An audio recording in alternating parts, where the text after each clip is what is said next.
नमस्कार, तुम्ही पाहता गावरान 90. मी भूषणराव. आज आलो आपण चांदूर बाजारमध्ये. चांदूर बाजारमध्ये एक अन्नत्याग आंदोलन चालू आहे. त्याचा मागचा उद्देश असा की शिरसगाव बंडचं हे आंदोलन आहे म्हणते त्या हद्दीतील गाडगे महाराज शिबिराच्या बाजूची जे जागा आहे त्या जागेमध्ये मला माझ्या मागे दिसून राहिले की यांनी काल एक तारखेपासून म्हणजे कालचा दिवस आपला 1 मे महाराष्ट्र दिनाच्या दिवसापासून यांनी अन्नत्याग आंदोलन हे चालू केलं आहे. आता इथं तुम्ही पाहून राहिले की एवढी सगळी मंडळी एकदम काही वयस्कर यात बाबा कसं आहे अन्नत्याग आंदोलन म्हटलं म्हणजे आता आपल्याला बुढेपाडे दिसून राहिले याच्यात हे असे दिसायला नाही पाहिजे. आता नेमकं मॅटर काय हे आपण यांच्यापासून जाणून घेऊ. तर हे दादा आहेत आपले तिथलेच उपोषण करते.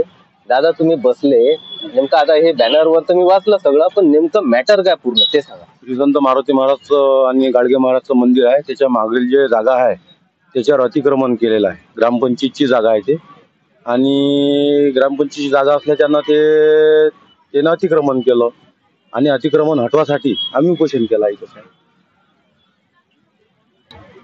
श्री संत मारुती महाराज आणि गाडगे महाराजचं मंदिर 1990 मध्ये बांधलं गेलं आहे. माझ्या वडिलांना ते पहिलं खोदून उभं केलं होतं. आता आमची तिथंचा भजन मंडळ तिथंसा जमून नाही राहिलं, त्याच्यात जागा नाही आहे, उली सकस आहे. त्याच्यानं आम्ही मागं बांधण्यासाठी हे केलं होतं आणि त्यांनी दुकानं काढले, 3 शटर काढले. तिथं 3 शटर काढले आहे तर ते ग्रामपंचायतची जागा आहे. ग्रामपंचायतची जागा असल्याच्यानं ते आम्हाला आमचं हे गावाची मंडळीची सगळी हे आहे का बा ती जागा निघाली पाहिजे आणि मंदिराला भेटली पाहिजे अशी इच्छा आहे. अजून याच आंदोलन मधले एक आजोबा आहेत. आजोबा तुमचं वय काय, तुम्ही आंदोलन काय करून राहिले सांगा बरं डिटेल मध्ये. माझं वय 75 वर्षाचं आणि आम्ही जे हे उपोषण ठरवलेलं आहे हे अतिक्रमामुळे आहे. अतिक्रमण हे जे मंदिर आहे गाडगे बाबा मारुती बाबाचं संस्थान त्याच्या मागे जे ग्रामपंचायतची जी जागा आहे त्या ग्रामपंचायतच्या जागेवर अतिक्रमण झालेलं आहे. त्यानंतर आम्हाला हा वेळ खूप 1.5 महिन्याचा झाला. पूर्ण अधिकारी ग्रामसेवक BDO ADO तहसीलदार हे पूर्ण आम्ही घेतले पण या लोकांनी आम्हाला रस्त्याची वाट लावली. BDO साहेबांना तर अशी काही वाट लावून दिली आम्हाला का पाहिजे अशी जबरदस्त ठोकर दिली मारू. तुम्ही आमचं 23 तारखेचं जे उपोषण होतं हे माघार घ्या म्हणे आणि मी तुम्हाला 6 दिवसाची मला वेळ द्या म्हणे. 6 दिवसात म्हणे मी अतिक्रमण काढून देणार आहो म्हणे. पण 6 दिवस का आजचे म्हणजे समजा 2 तारीख आली अजूनही काल BDO साहेब आले तर म्हणे अतिक्रमण मागं घ्या म्हणे. म्हणजे ते फसले कुठे हेच आमच्या लक्षात नेऊन राहिलं. असे बोलून का राहिले हे अधिकारी हे आमच्या लक्षात नेऊन राहिलं. याला कारण काय आहे. ADO साहेब 21 तारखेला मीटिंग होती. ADO साहेब तहसीलीत आले. तहसीलीत मीटिंग रंगल्यानंतर ते 7/12 होऊन गेलं. 22 तारखेला तहसीलदार साहेबानं 7/12 रद्द केला. त्याच्या तहसीलदार साहेबाची काहीच चुकी नाही. ADO साहेबानं त्याच्यावर म्हणजे तो एक ग्रामसेवकले कागद धाडला. आमची ज्यावेळेस नोटीस लागत होती तो कागद धाडला हा बा थकबाकी कशावर ठेवलं काय ठेवलं म्हणजे अधिकारी आमच्यासोबत का खेळी खेळून राहिले हे एक आमच्या लक्षात नेऊन राहिलं. आम्ही तो बिगर अन्नाचं बिगर पाण्याचं इतकं कळकाव्याचं हे आहे. मी तर हे पाहून राहिलो का बस कधी हे होते कधी नाही. म्हणजे तब्येत होऊ शकते कारण माझी वय झालेली आहे 75 वर्षाची. मला लटलटी येऊ शकून राहिली पण हे लक्षच देऊन नाही राहिले. इतक्या मोठ्या उपोषणावरही लक्ष नाही देऊन राहिले म्हणजे हे किती कमाल. आता आम्ही तर बाकी दुसरं काही मागून नाही राहिलो. सरकारही मंदिराला पैसा देऊन राहिले, भरपूर पैसा वाटून राहिले सरकार. पण आम्ही जनता फक्त उपोषण म्हणजे अतिक्रमण हटवायचीच मागणी करून राहिलो. अतिक्रमण हटवायची मागणी हे अधिकारी लोक करून नाही राहिले म्हणजे हे किती कमालची गोष्ट आहे. भरपूर कमालची गोष्ट झालेली आहे. हे म्हणजे का जोगती कहाणी आहे याची. पहा याच्यावर आमचे देवेंद्र फडणवीस साहेब मुख्यमंत्री यांनी तरी जरा लक्ष करायला पाहिजे. आमचे आमदार साहेब यांनी तरी लक्ष करायला पाहिजे. आता तुम्ही कणित जर अधिकारी लक्ष केलं नाही तर आता आम्हाला तर जे आहे ते बाबा बसणंच आहे, इलाज नाही आमच्या भाषेत.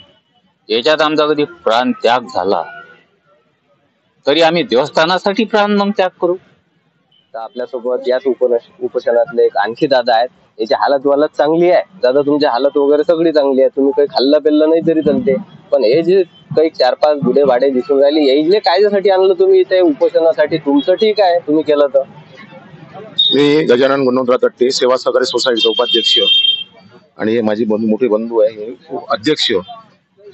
हे ज्यावेळेस लेऊट पडलं त्यावेळेस माझे स्वतःचे वडील सरपंच होते.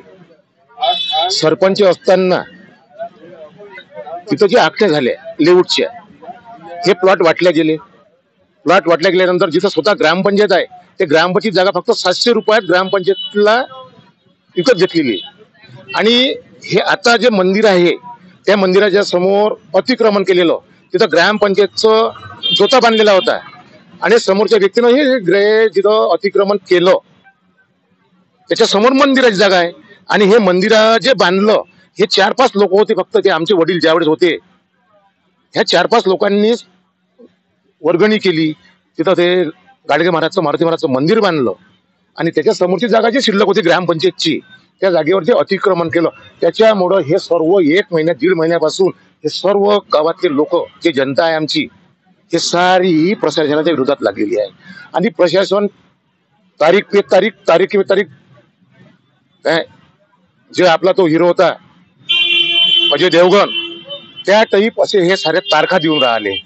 त्याचा उपोषणा बसायची काही गरज नव्हती.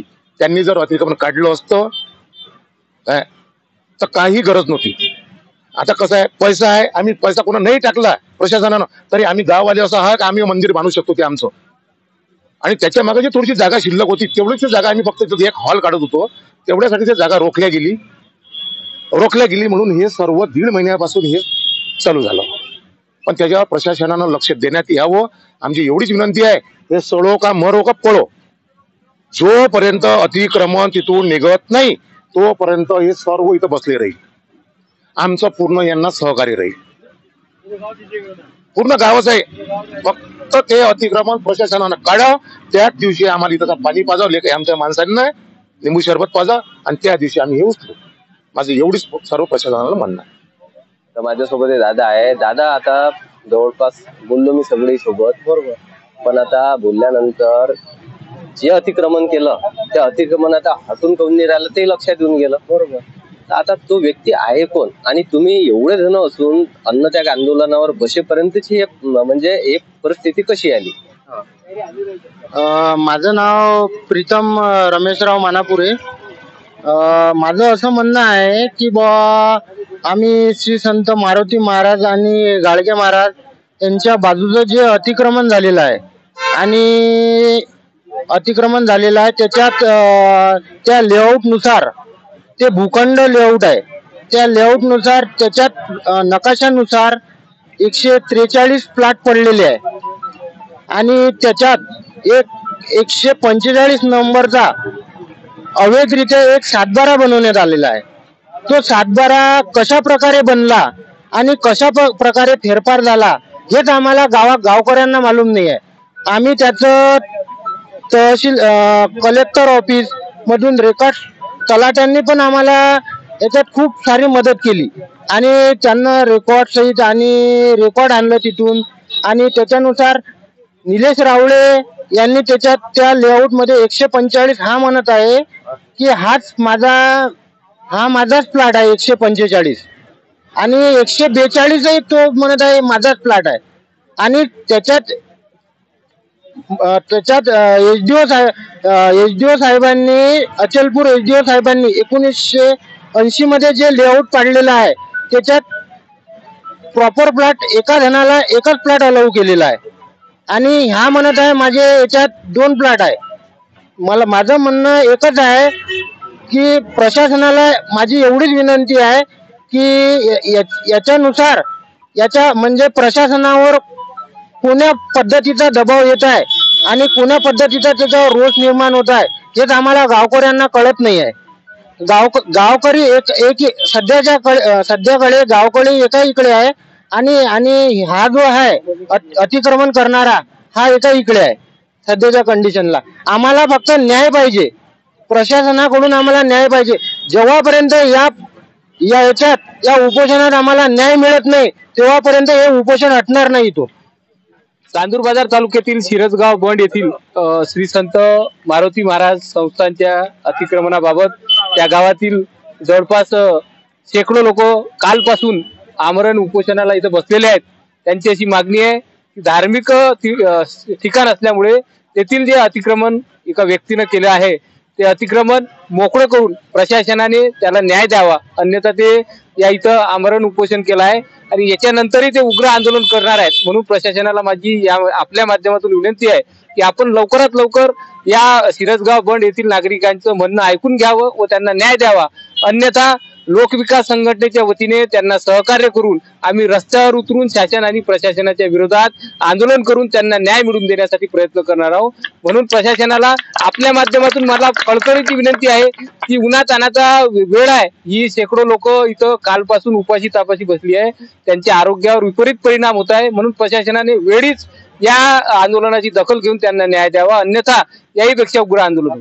आता तुम्ही पाहिले की सगळे काय काय बोलले, नेमकं मॅटर काय हे तुमच्या लक्षात आलंच. तर या आंदोलनातून हे सांगत आहेत की जिथपर्यंत यांच्या ह्या मागण्या पूर्ण होत नाही, ते अतिक्रमण ज्या कोणत्याही व्यक्तीचं असेल ते अतिक्रमण जिथपर्यंत हटत नाही तोपर्यंत अन्नत्याग आंदोलन हे चालूच राहणार आहे. त्यांनी प्रशासनाला सरळ वॉर्निंग दिलेली आहे की अन्नत्याग आंदोलन, इथं तुम्ही पाहिले गुढेवाडी लोक होते, पण हे अन्नत्याग आंदोलन तिथपर्यंत चालू राहणार जिथपर्यंत यांच्या मागण्या चालू होत नाही. बातमी जशीच्या तशी पाहता गावरान नाही.